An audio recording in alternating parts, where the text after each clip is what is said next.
It's pretty clear I need to elaborate on my last Edge of Extinction episode called This Is Probably It.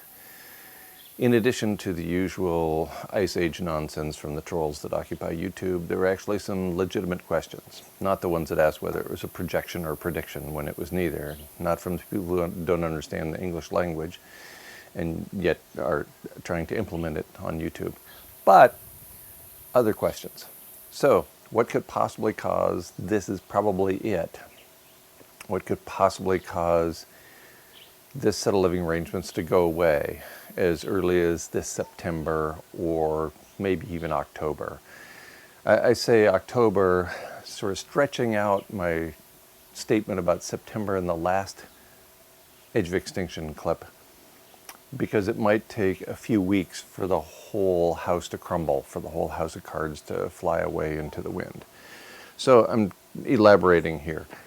Bear in mind that only a 1 degree Celsius temperature increase is likely from the reduction in sulfates, and that 1 degree temperature increase, which is the most conservative number found in the refereed journal literature, is almost certainly enough to destroy habitat for humans on Earth. That would take us well beyond the point at which Homo sapiens has occupied the planet in the past, and the rapidity of change is critical here.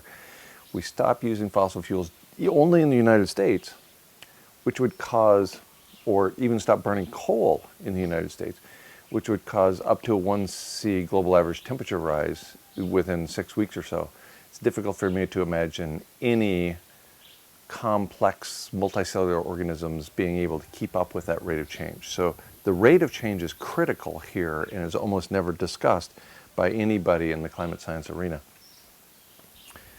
So that's a physical impact that alters our habitat.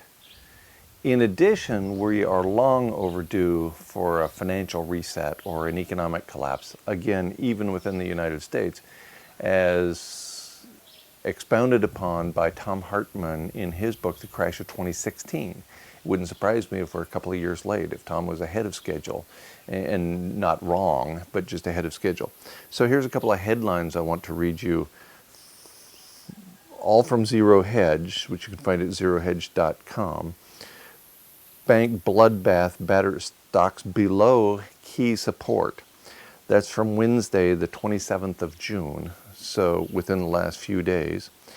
Here's another one from Zero Hedge, also from that same day, Wednesday. Leaked note by Chinese think tank warns of potential financial panic. So it's not just people in the United States, and you don't have to look far to find a lot of people in the United States who write about the financial issues, who are very concerned about this set of living arrangements. And finally, from Zero Hedge, from Thursday, the 28th of June, money supply growth slides again as recession looms. I would argue we've been in a recession for quite some time, but for people to be writing about a looming recession when one is already going on doesn't feel particularly good for those of us who depend upon civilization for our lives. And by the way, that's all of us. At some level, because of the sulfates we're pouring into the atmosphere, that is literally all of us.